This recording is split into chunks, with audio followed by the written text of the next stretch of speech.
Hi everyone, my name is Eric Dominguez and I am a communications, confidence, and storytelling speaker, trainer, and consultant.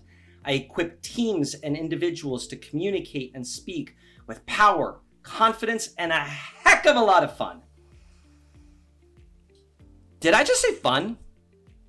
Did I just say that communication, that speaking, that public speaking can be fun? I absolutely did.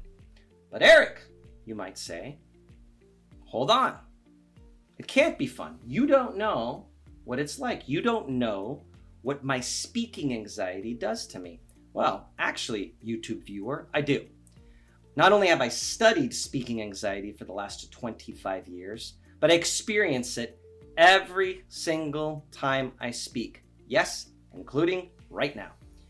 And that's what we're going to talk about today. We're going to talk about how to use your speaking anxiety to your advantage, or the way that I like to phrase it, how you transform your fear into fuel. And we're going to do that in a few different ways. The first thing that we're going to do is we're going to address some of the resources that are already out there that, while they come from good intentions, are not just misguided, but they're also impossible. Then I'm going to give you 3 mindsets, 3 tools that you can apply to whatever speaking context that you are in that will allow you to use that anxiety to show up more authentically and more powerfully. And then finally, at the end, I have a little surprise for you. It's something really, really funny that's a little bit of a stretch as it relates to our content, but totally 100% worth it. So here we go. So let's start with what you might have already found on YouTube regarding speaking anxiety. When you type in speaking anxiety here on YouTube, you're going to find 2 very popular words. The first one is overcome, and the next one is beat. And they're usually paired with immediately. Overcome your speaking anxiety immediately. Beat your speaking anxiety immediately. And that's not what we're doing here. Not at all.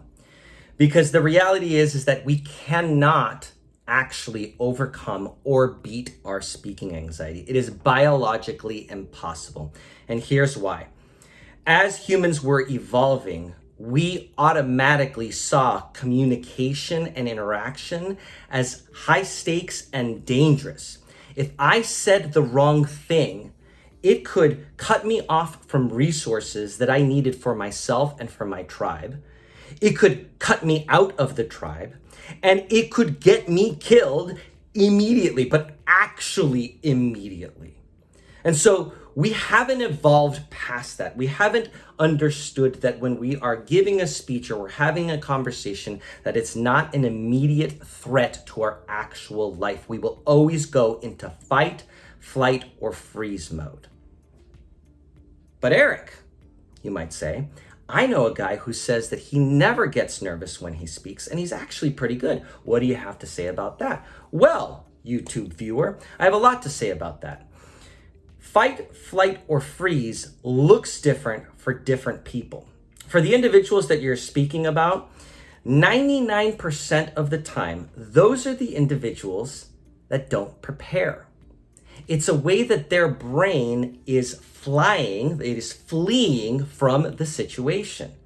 They don't prepare because they have an excuse if it doesn't go well. And most of those individuals are usually very confident, very articulate, very loud, and that can oftentimes be perceived as effective speaking, which it's really not. I want to make a quick comment on this word immediately. You can't learn a skill immediately. That's like me saying, I'm going to teach you how to be a champion marathon runner immediately. Now, I may have a great training program to get you to be a competitive and a champion marathon runner, but I can't do that right away. So anyone who claims that you can change your speaking anxiety or you can eliminate your speaking anxiety immediately is probably selling you something that doesn't work. So what do we do? If we can't overcome or beat speaking anxiety, how do we address this issue? Well, the first step in transforming that fear into fuel is understanding the 2 types of speaking nerves. The first type of speaking nerves are consequential, or what I call lying nerves. When you lie to someone, you have this kind of pit in your stomach like, I'm saying words and they're not true, but if they find out, I'm going to be in a lot of trouble. Those nerves are real, especially when we're giving a speech. It's because we probably haven't prepared enough, or we've said yes to talking about something that we probably shouldn't be talking about. It's probably not something in our area of expertise. That can easily be addressed by preparing and by saying 3 magic words. I don't know. Instead of faking information, it's best to say, I don't know. That will eliminate all of those speaking nerves, because those are the types of speaking nerves that really are unnatural. They come from a different space than the speaking nerves that will fuel you to be an effective communicator. And those speaking nerves are what I call roller coaster nerves.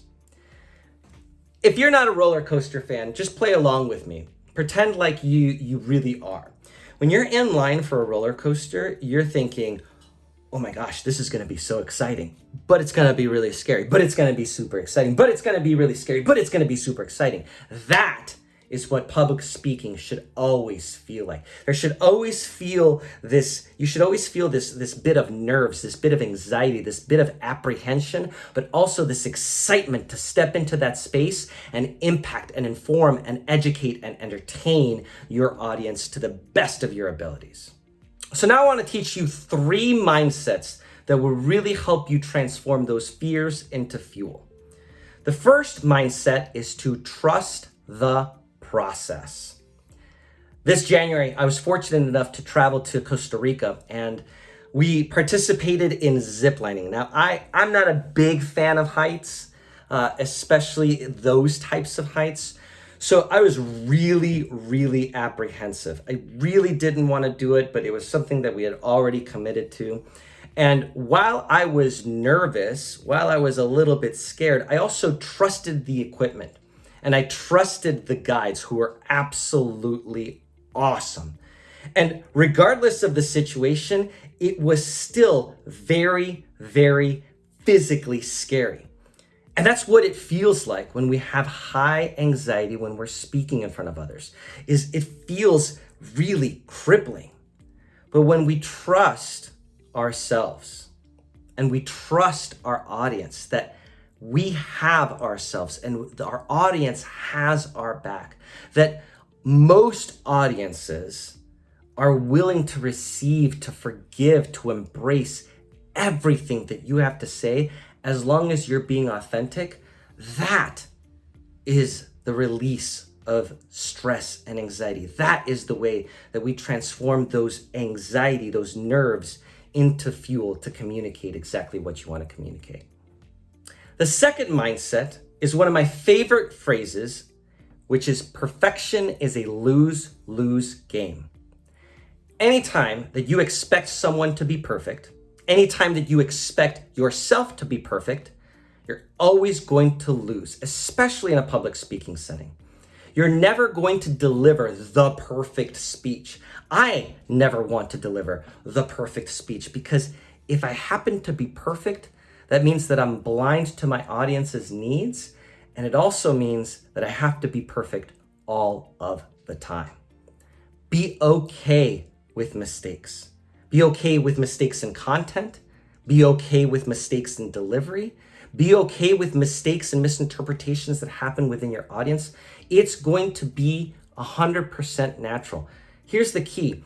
If you try to reach 100% of your audience, you're actually going to reach 0% of your audience. And that's what leads us to our third mindset. The third and final mindset is that 100% comfortable is 100% ineffective. Here's the deal. Anytime that there is any sort of public presentation, somebody pays a price. And here's what I mean. If the speaker is willing to step into discomfort, step into feelings that may not be natural to us, step into that fight, flight, or freeze response to communicate a message, that message is going to land. It's not going to land with everyone, but it's going to land with the people that it was meant to land with. If a speaker tries to be comfortable and tries to control the entire environment so that they are at ease, the audience pays the price. The audience is bored or distracted or whatever the case may be. They're paying the price for the speaker's comfort. And as a result, that message is absolutely not going to land. All right, y'all. I hope that those 3 mindsets and tools can really help you in addressing your speaking anxiety. But I also want to hear from you. What do you feel when you're in front of an audience? How have you addressed your speaking anxiety in the past? Please write it in the comments. I'd love to address it and answer any questions that you may have that I didn't already answer in this video. And make sure that you hit that subscribe button so that you're always up to date on everything communication, confidence, and storytelling. And I told you that we'd have a very special surprise at the end.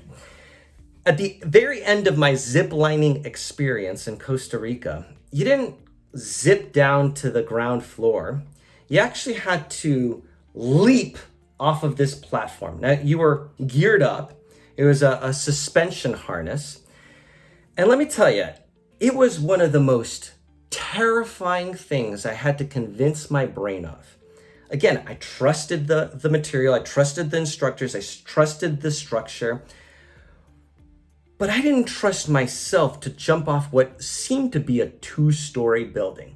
Now, we do have some amazing pictures of me actually falling backwards into the platform. And I did get permission to use this video. You get to see the love of my life, Whitney, who was with me, also jump down from the platform. I went first, so she didn't get a video from me. And just notice that this is exactly what effective, powerful, authentic communication and public speaking should feel like.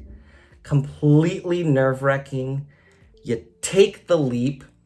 You might scream internally a little bit, but when it's all said and done, you can lay there, laugh, and be in joy because it was complete and utter fun. Thank you all for watching. I hope you enjoy this next clip.